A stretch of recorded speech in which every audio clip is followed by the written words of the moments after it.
சொக்கநாதன் பெற்றெடுத்த பிள்ளையாராம்.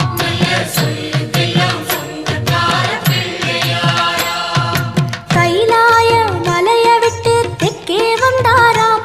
இந்த பிள்ளையாரு பட்டி கண்டு இருந்து விட்டாராம்.